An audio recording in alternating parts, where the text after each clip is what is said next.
حكاية الأختين العدوتين.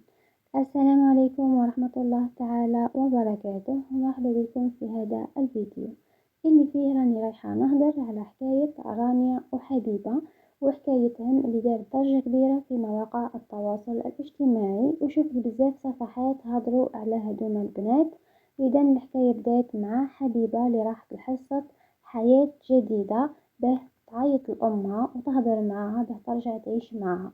إذا الحكاية بدات مع الأم اللي طلقت، وبعد طلاق نتاعها عندها هدوم البنات، عندها رانيا وعندها حبيبة عايشين معاها في نفس الدار. صراو مشاكل بين حبيبة ورانيا، فرانيا وش دارت؟ راحت هزت أمها وخرجت من الدار وراحوا كراو في بلاصة واحدة أخرى بعاد على حبيبة. وقالت رانيا إذا حبيبة حابة تجي تعيش معانا ترجع يعني لدارها تعيش معانا، أنا نخرج ونخليها. يعني الأم قد حاصلة هي تمشي مع رانيا وتعيش معاها أو تمشي مع حبيبة. وحبيبة في الوقت الحالي عايشة مع أختها الكبيرة اللي هي متزوجة طبعا، وأختها الصغيرة هذه رانيا مطلقة وعندها طفلة.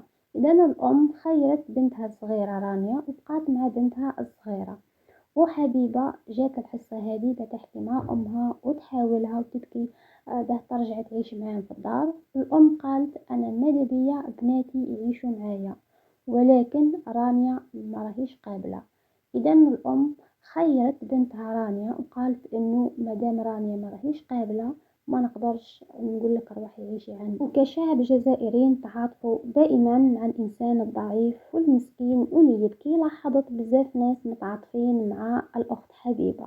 اذا حبيبه في بدايه الحصه، اذا الناس لاحظت وتفرجت هذيك الحصه، قالت حبيبه انها ما راهيش حابه تشوف اختها تخرج من الدار.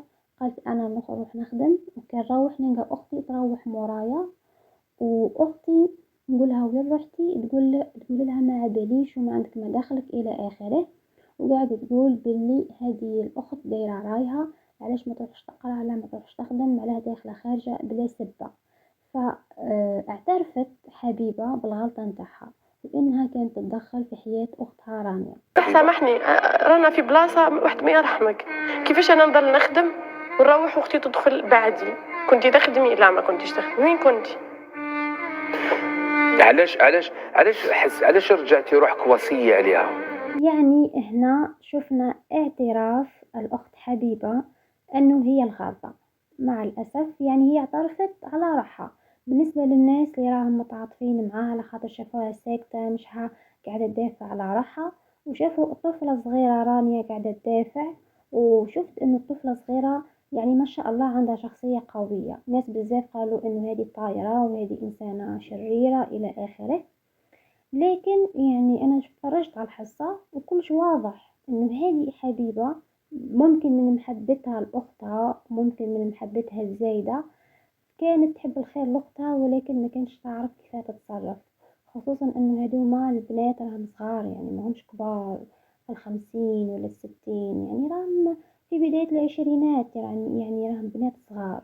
الأم كما قال المقدم من البرنامج ضعيفة الشخصية، ما عرفتش كيف تتصرف. والأخت الصغيرة عيات كما الأم تعبت، الأخت الصغيرة تاني عيات وخلاص، يعني فقدت الأمل من أختها الكبيرة وحبت إنها تعيش مع أمها.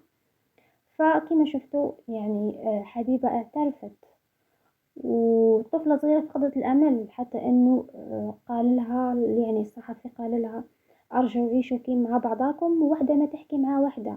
قالت لا مستحيل نقبل. وهنا وصلت إلى آخر الفيديو، شكرا على المشاهدة، وحطوا لي آراءكم في التعليقات، وفي أمان الله.